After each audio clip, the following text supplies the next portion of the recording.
Good afternoon, good morning, good evening, or whatever time of the day it happens to be wherever you're at. Welcome to the Hag's Greenhouse.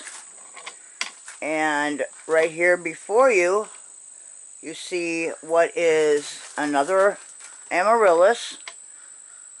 In Latin, they're known as Hippeastrum. It is a hybrid. This one I do believe is Minerva. That's the name of it. It's one of my very favorites. I have a couple of them. It's also one of the most common. So you'll find like 3 or 4 very common ones when you go shopping at that time of year when they're available. Usually shortly before Christmas, like September, October, November, that time of year. And that's in the northern United States. But anyway, in the southern United States, you can grow these in your garden, which I only wish. But anyway, excuse me. 3 of the most common ones are Minerva, Apple Blossom, and then they usually have either a plain red or a plain white. The plain red is usually Red Lion. The white, I'm not really sure. It could be anything. There are several different sizes of hybrids, several different types of hybrids, a lot of different varieties. There are singles, doubles, cybisters, you name it, and the Amaryllis is it's a varied and quite beautiful collectible bulb, if you know what if that's what you're looking for, is to grow bulbs inside. As you can see, this one has a yellow leaf here. It's not doing real good. I think it might have been overwatered at one time. The atmosphere, the environment inside my home is not exactly conducive to wonderful plant growth.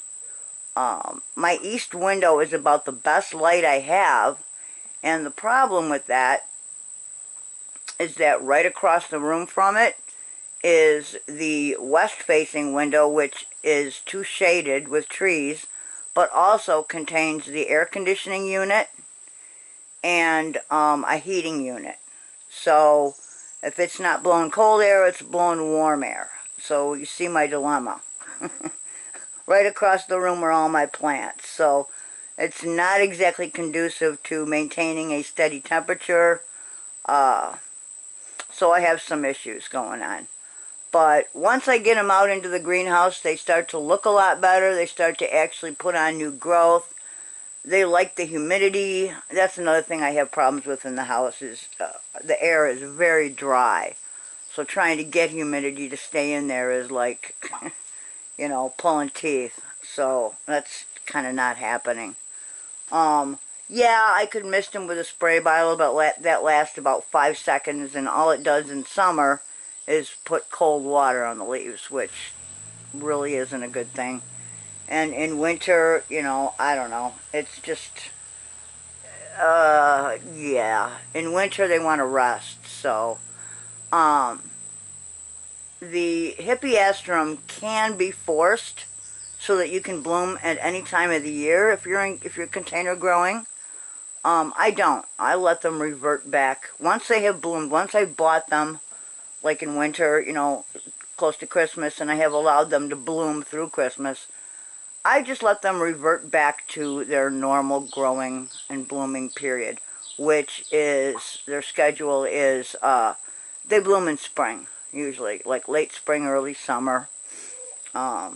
So when they look like they want to rest, I just cut back on feed and water, let them dry out a little bit more, and I feed them a very weak solution of Miracle-Gro liquid. I also add micronutrients. I don't have a brand name for my micronutrients, but I am sure that if you ask around, you can find some. It comes in powdered form, and you don't need to use that much. It's just a little bitty bit. So, anyway, as you can see, this pot is cracked. At one point in time, the bulbs were so big. Let me see if I can let me see if I can get this so that we can actually see what's going on here without killing ourselves. Okay. At one point in time, this particular pot was so full of bulbs that it actually split the pot down here. So, and now, as you can see, the pot is old, it's cracking. Oh, wait a minute.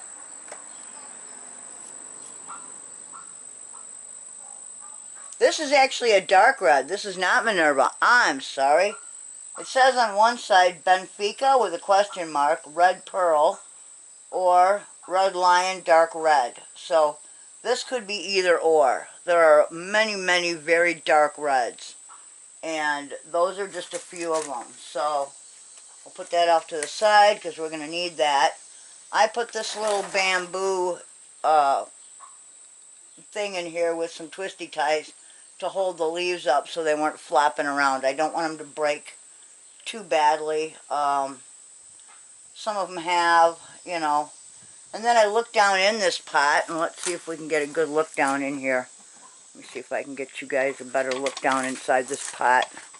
Yeah, you can kind of see how they're, yeah, there's still some good bulb left. I mean, you look at this one right here, and you can see the green. So there's some good meat there. Those bulbs are healthy. There's some too, right there. You see that? We've got some good healthy bulbs here, but we also have some that might be a little bit desiccated that we want to take care of. So what we're going to do, and also if you look very carefully, this was not potted in the same soil that I normally use. This was potted in soil that I probably just had available at the time, and I was in a rush to get it inside a pot. So this is something that I ordinarily would not use. The little yellow balls you see down in there, that's Osmocote.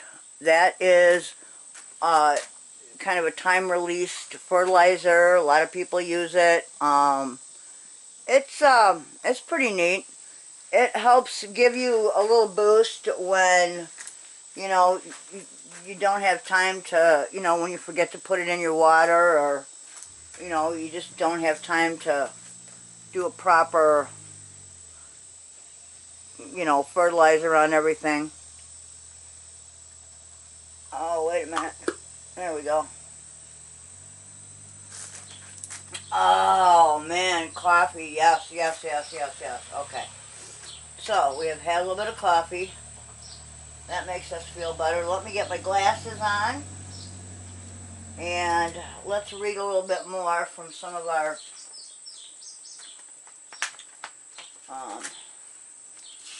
information.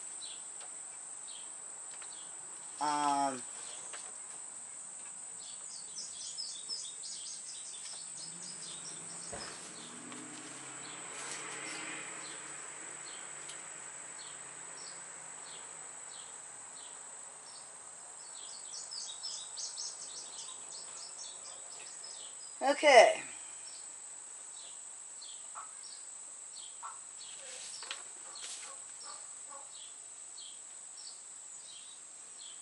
And I'm not ready once again, as you can tell by my silence here. Let's go through this once again so everybody understands, okay? Roots serve very few purposes for a plant, but they're some of the most important. Think about it this way, okay? Without healthy roots under the soil surface, there can't be a healthy plant above the surface. Think about that for a second. Makes a lot of logical sense, doesn't it? Because if the roots aren't doing well, the plant above is not going to be doing that well. Okay? I got flies biting me, so I'm thinking we might get a little bit more rain here, but okay. So basically,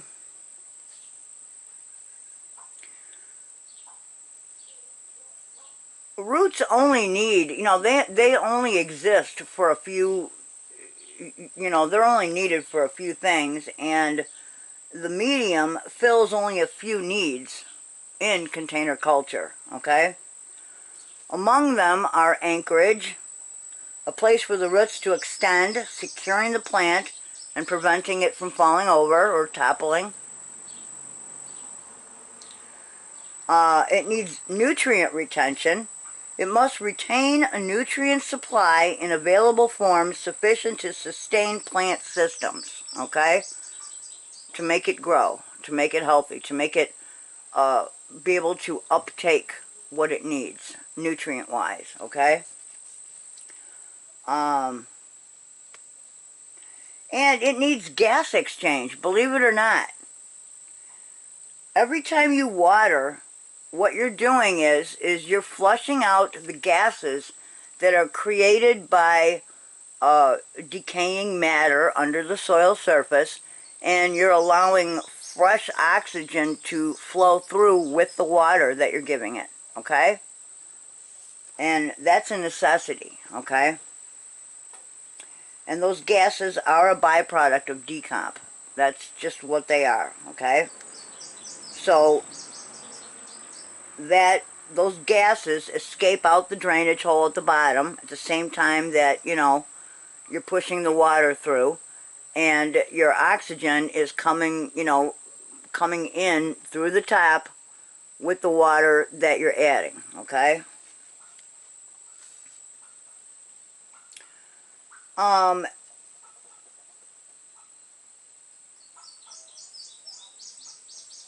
For water, your soil has to retain enough water in liquid or vapor form, and it will contain both, okay, at different times, to form, in vapor form, to sustain plants between waterings, okay? Forget about this idea that, you know, water it once a week whether it needs it or not, or I've seen so many things that say, you know, yeah, water about once a week. Well, what if the plant is in too much soil? What if it doesn't need water once a week? What if it actually... You know where the yes, dolly dear. is? The what? Dolly? The dolly. Yeah, you need a strap that's on it. It's either in the barn all the way in one of the back pens, or it's in the garage, one of the garages. My guess is it's all the way in the back corner of the barn somewhere. Like on the side that we just cleared out for the boys. Go all the way back to where I opened that window, and I think it's back there. Okay, now that we have that taken care of, hopefully. And yes, I'm reading from some information that I've gotten. This is information that has been passed down to me by botanists and horticulturalists that have spent their lives trying to help other people grow better plants, okay? And the one guy that I know that wrote this, his name is Al.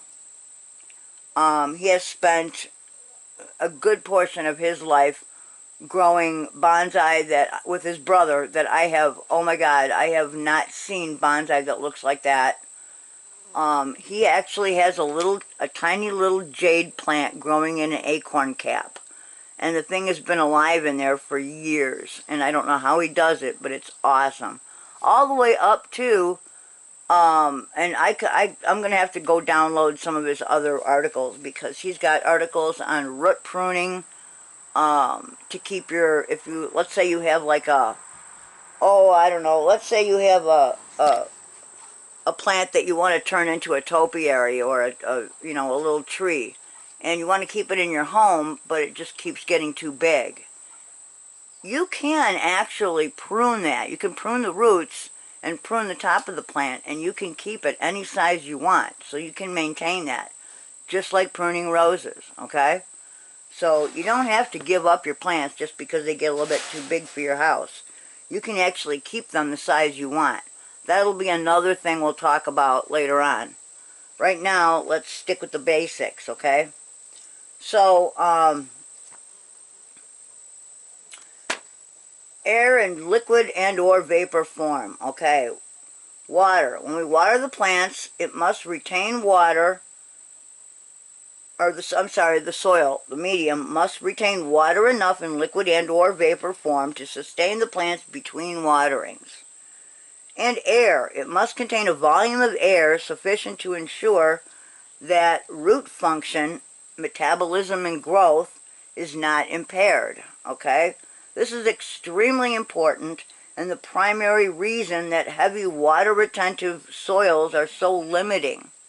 And we're talking about, you know, by heavy water retentive soils, we're talking about like most of the soils they sell at any given garden center or store.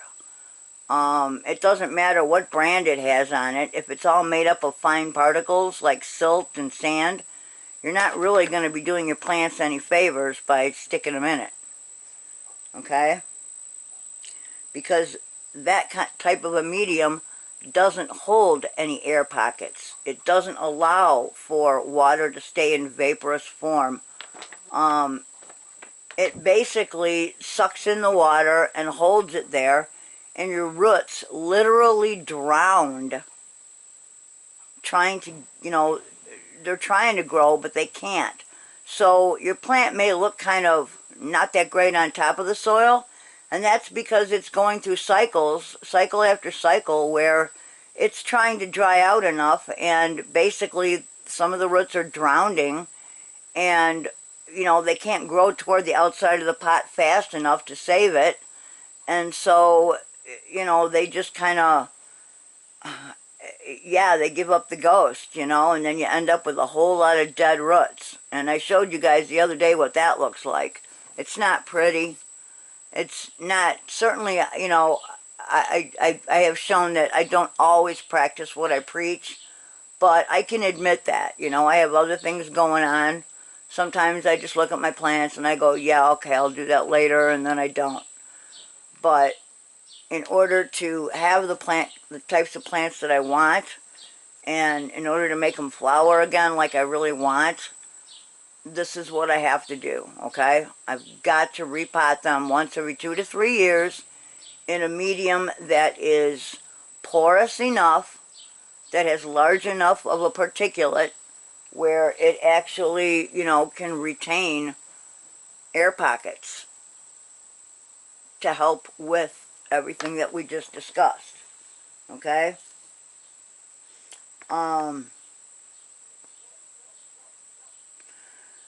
Think about it. Most plants can be grown without soil as long as we can provide air, nutrients, and water. Like, as in hydroponics, or semi-hydroponics, or, I've seen, I've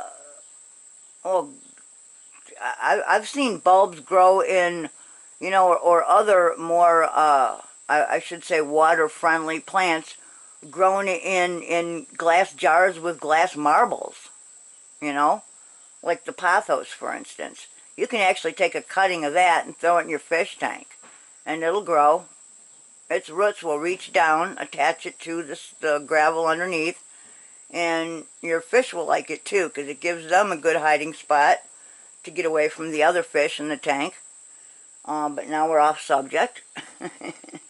But I have done that.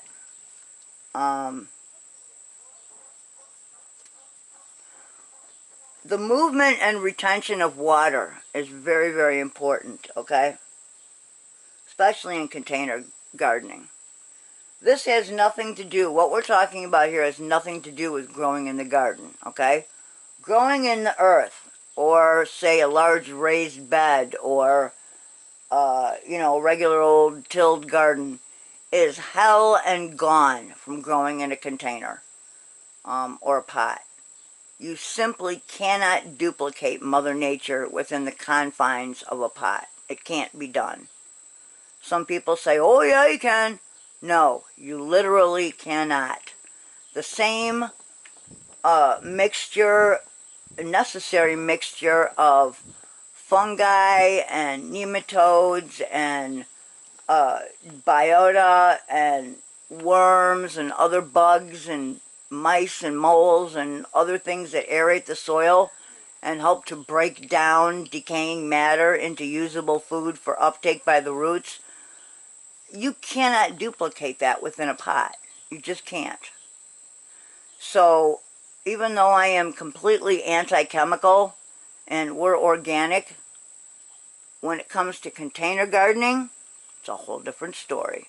And that's why I use things like Miracle Grow. And I use Captain by Bonide, which is an antifungal to help with root growth and keep fungus away from, like, the basal plates on the bottom of my bulbs, which are very important to their growth. So anyway, there are two forces that cause water to remain in or move through soils.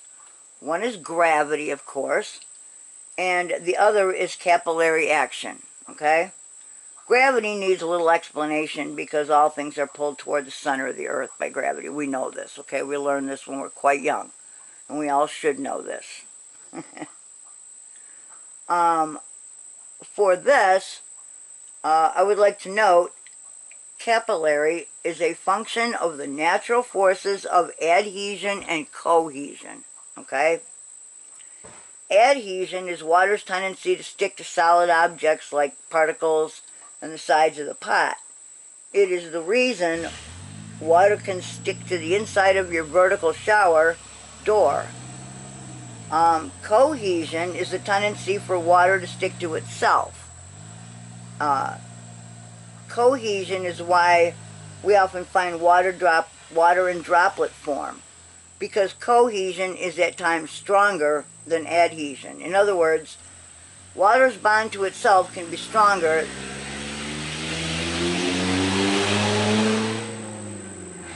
Yeah, we need a muffler. In other words, water's bond to itself can be stronger than the bond to the object it might be in contact with, okay? Capillary action is adhesion plus cohesion. Forces in evidence when we dip a paper towel in water. The water will soak into the towel and rise several inches above the surface of the water. It will not drain back into the source, and it will stop rising when the force of gravity is equal to the capillary attraction of the fibers in the paper, okay? So, are you with me so far? Okay. There will be a naturally occurring perched water table, we call it a PWT, also referred to as a perched water column, in containers when soil particle size is under about 0.100, a little smaller than 1/8 of an inch. It is created whenever the capillary pull of the medium, remember how the water climbed up the paper towel and defied gravity, surpasses the gravitational flow potential, the GFP, weight of the water column in the pot. Therefore, the water does not drain. It is said to be perched, or it just kind of stays there, okay? The smaller the size of the particles in a medium, the more surface area there is for water to stick to. So, the greater the capillarity, and the greater the height of the perched water table. Perched water can be tightly held in heavy soils, comprised of small particles, where it perches. Think of a bird on a perch, just above the container bottom where it will not drain. Or it can perch in a layer of heavy medium on top of a coarse drainage layer, where again it will not drain. And in this case, we're talking about how, like, my grandmother used to say, oh, before you put your soil in your pot, you add a layer of gravel.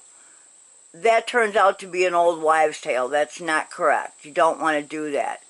By having those two different sizes of layers, once the water gets down to the bottom of the dirt, it doesn't really know, how to, it doesn't know how to get to that next layer, which is the gravel, so it doesn't do it a lot of good. It does more harm than good.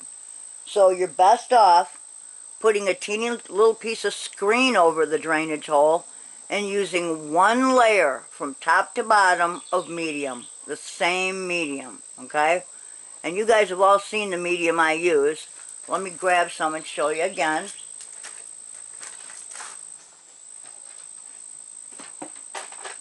Okay. And mine is a little bit more water retentive than some others, okay?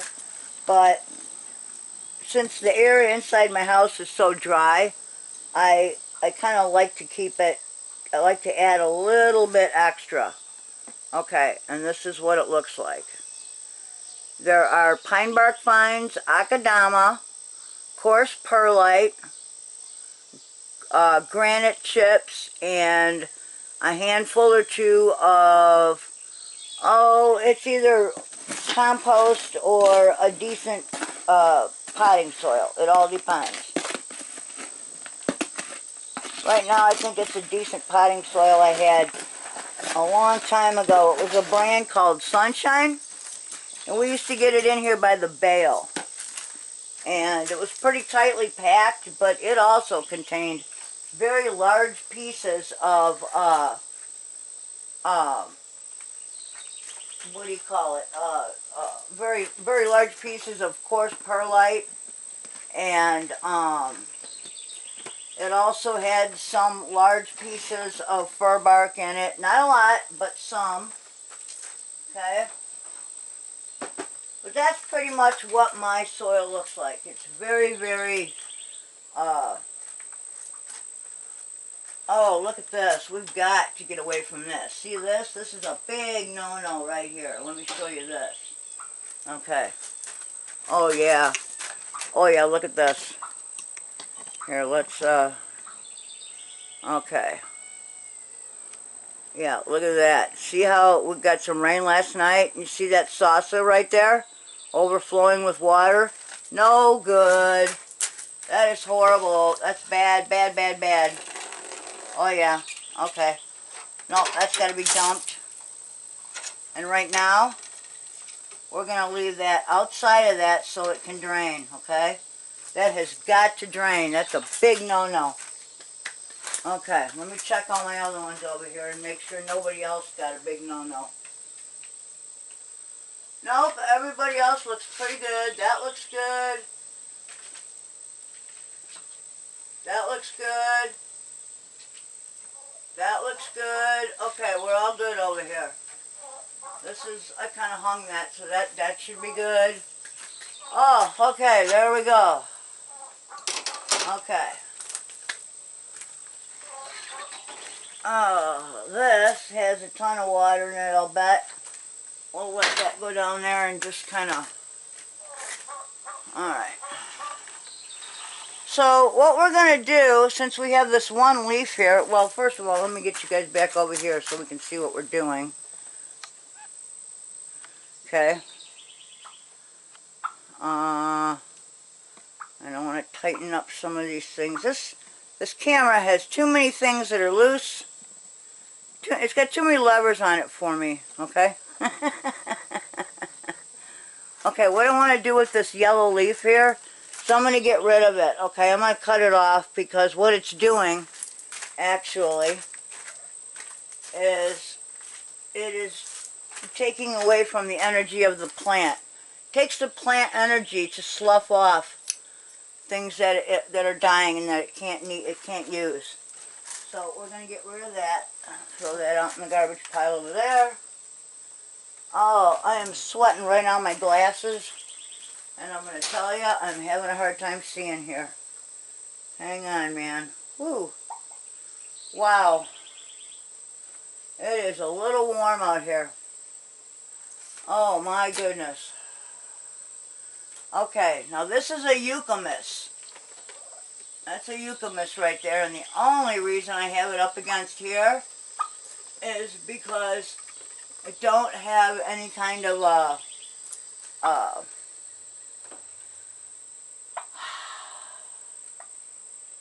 having a hard time talking today. I don't have any kind of support for it like I do for this. I have to go through the garage and find out what kind of support I have.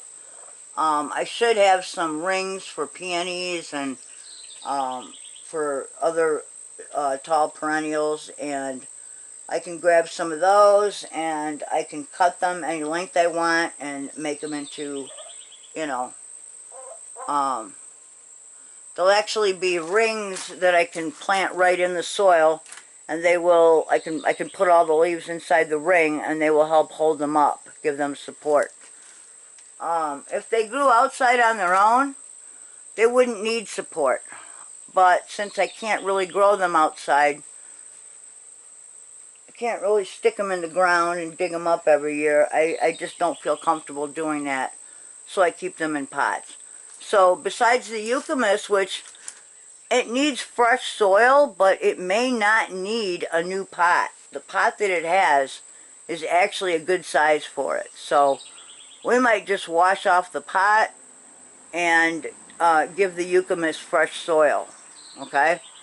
We've already done that with the crinum, and we gave the crinum a smaller pot. What else have we done? Oh, we did the, last night we had some really bad storms yesterday, so I took inside my little, what do you call it? My papilio, my papilio butterfly. I took that inside, because I definitely wanted to save that, okay? What do we got over here? Looks like we've got some, yeah. I'm gonna need a little bit of, definitely gonna need a little bit of help over here. I'm gonna have to have OG come in here and give me a hand with some of this. Alright, there we go. I got some things that definitely could use a little bit of help. Okay, where were we?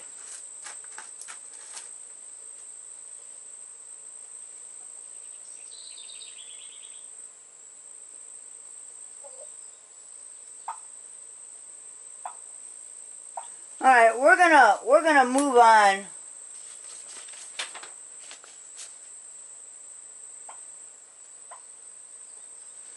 We're gonna move on. I'm gonna print some more stuff out as soon as OG gets some more ink for the for his printer, because I noticed on my printed out information that I'm missing a lot of lines here.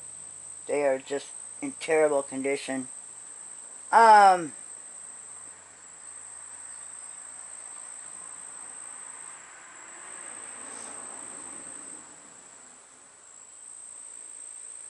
Okay. If a medium which will retain its structure for long periods is desired, like we definitely want some parts of our, well, for me, I definitely want some parts of my medium to be able to retain its you know, its size and its consistency. I don't want it to break down fast. So, you know, and not just that, but in wherever you live in the world, there are going to be places where you can't get the same things that other people can get in different parts of the world. So if you see a recipe for the gritty mix or the 511 mix and you run into an ingredient that you can't find, there are substitutions that you can use, and a lot of people do. Some of the examples could be crushed granite, fine stone, very coarse sand. You don't want it to be smaller than a BB size, but there is sand that is quite large. Haydite, lava rock, pumice, turfus, calcined DE, and others, okay? The basic mix that I use is called the gritty mix, and it is screened pine or fir bark fines, And when I say fines, what I mean is, you know, like 1/4 of an inch to 1/8 of an inch, that size. I also use granite grit, which is basically your grower size. It's for chickens. It's Mana Pro. Poultry grit, okay? It's just poultry grit. It says crafted with probiotics, but honestly, I don't really think that that's a necessary thing. It doesn't hurt it, but it's not necessary. You don't want to use oyster shell. Oyster shell contains salt. That's calcium, and you don't want too much. Oyster shell is actually to help chickens, to help the shells of their eggs. So you don't want that, okay? It comes from an oyster, which comes from the sea, so it's salty. You don't want it. It'll kill your plants. But you can use cherry stone. I've seen people use aquarium gravel that has not been treated or painted. There are a lot of different substitutions for stuff like that, okay?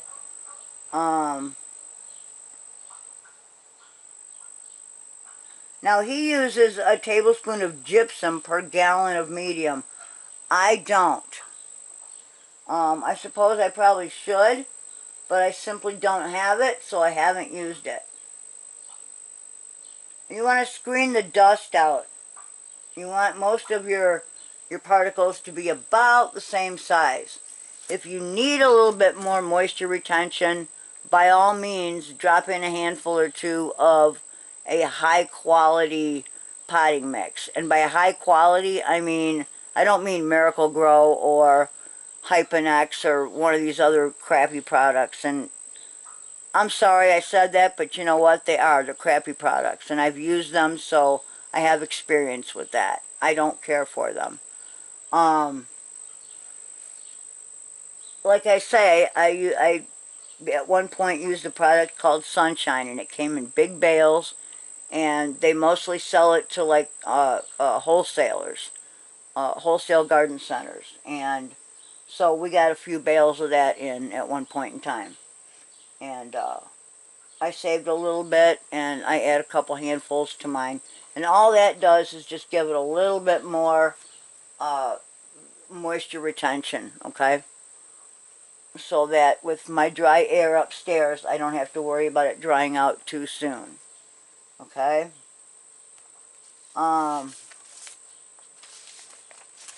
Let's see. There are a lot more links that I'm going to have to post here that will get us to where we want to go when it comes to root pruning, how to start a bonsai tree, how to start your own using just a little tree, just a little, a baby tree that you either dug up in a training or one that you bought at a nursery. You can do that.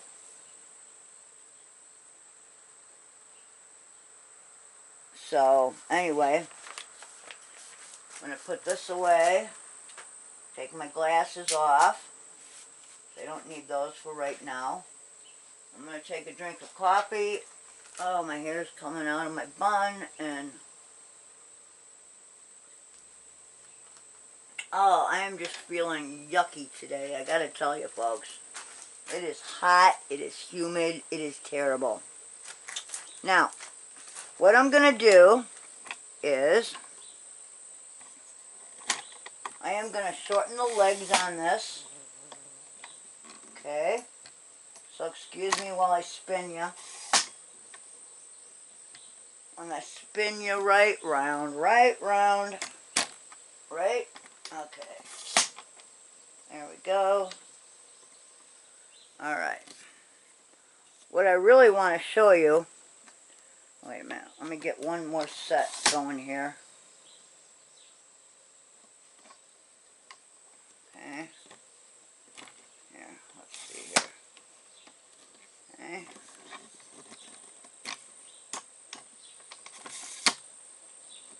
Okay, there we go. Now I can handle it.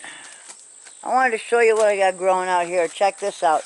So I came out this morning, or actually it was yesterday, and look what we have. Look at that. We have a little melon growing right here, right outside the greenhouse door. Okay, let's back it up. There's the greenhouse door. There's the little melon on the ground. And here's another one. Look at this. Let's see, where is it? There it is, right there. Check that out. Okay. And as we keep looking, we keep finding more little ones that are, well, in here, I don't know what we're going to find. Seems to me like some of this stuff just isn't really, doesn't want to grow melons underneath, but it does seem like some of these little flowers are being fertilized. Yes, they are. Here's another little one. Check it out. There it is. Let's see if I can get the leaves out of the way. There. There we go. There's a little melon right there. See that? Okay, that one's hanging in there, guys. Hanging in there. And I've got a couple more small plants. Every single one of these right now is in a container, as you can see. Okay? These are all grown in just regular old pots. And I decided to do that because at my age and with the things that I have going on health-wise, I gotta tell you, digging up a giant garden and trying to keep it weeded and everything is really hard on me. So, yeah, I'm not up for that. This is a Hoya. It's related to the milkweed, believe it or not. You can see the little silver speckles on the leaves, and you can see how green these leaves are compared to the ones that have grown inside that are a little lighter in color. See that? As I back away, you can definitely see the color difference. Look at that. I've put it back in a hanging basket. It's still in a clay pot, but I just stuffed that right down in there just to give it something to hang from. And we're getting a lot more growth. We're getting some beautiful green growth here. I'm very happy. And as far as, because it was storming yesterday, I wanted to put my Letterboria way in the back because I didn't want that to get all, I mean, it's in bad enough shape right now. I did not want anything to fall off of it or have it get damaged in any way.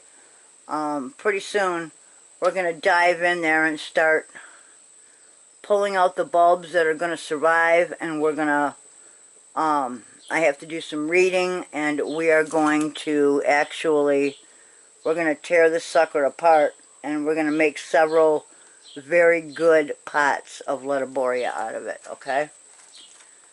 Now, oh, let's see. It's getting a little too warm to work out here. Oh, check this out. You guys might like this. Let's see if I can do this. Look at, this is the roof of my greenhouse. It's coming apart. So, we have a maple tree that covers it. That's my shade. I'm leaving it there because I need the shade. And as you can see, we're missing some panels. Yep, there's one. Missing a panel. I'm missing like 4 panels. 1, 2, 3, 4. It's okay. It's okay. Actually, 4.5. So, but that's okay. It doesn't really matter that much. Here's old guy's, yeah, those are his sunflowers. I'm still watering them and fertilizing them for him, but he just doesn't seem to want to, I don't know. I think he's just getting too old to be doing the kind of things that he wants to do. Kind of like me, you know, I got big plans, but sometimes you just can't accomplish what you want to, you know. Oh well, what are you going to do? Alright, so, oh, and there's my, there's my little guy that right there.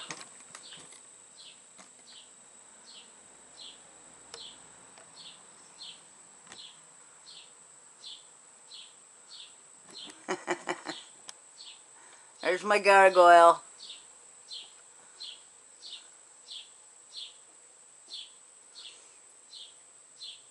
I just love that thing. I think it's so cool. We got that when we were we were deeply into bulldogs, into breeding bulldogs, and the old man bought my daughter a little dog, and a little yard ornament dog, and got me this one, and I know she loves hers, and yeah, I like this one a lot. I think it's pretty cool. So anyway, for today, I think just talking a little bit about stuff, and you know, I don't think we're going to do too much more than that. Right now, I'm dying in the heat here, and my mind is kind of elsewhere, like, oh, let's see, inside where it should be. So, in the cool where it needs to be. So what we're going to do is we're going to be very careful we don't step on our little melons. And, oh yeah, look at that. There's my little bed of heuchera. My little bench. My little toad house. And I dumped some fertilized water on my quadra over there, so that should help that. We've got some pawpaw seedlings growing in here. So, yeah, we'll have to get those ready to go. And I think we're going to end with this, okay? Since this is a garden type of a deal here. Relax, people. Take time to smell the flowers, okay? So, let's do that. Okay, guys, thanks for joining me for another little episode of, oh, I don't know, a little bit of this, a little bit of that as it pertains to container growing. So, we will see you next time when hopefully I have my shit together a little better. Alright, people. Peace. Definitely peace. I don't know what time of day or night it is, but I am very, very happy that you joined me. And we'll see you again real soon, okay? Take care. Love you guys. Thanks. Bye-bye.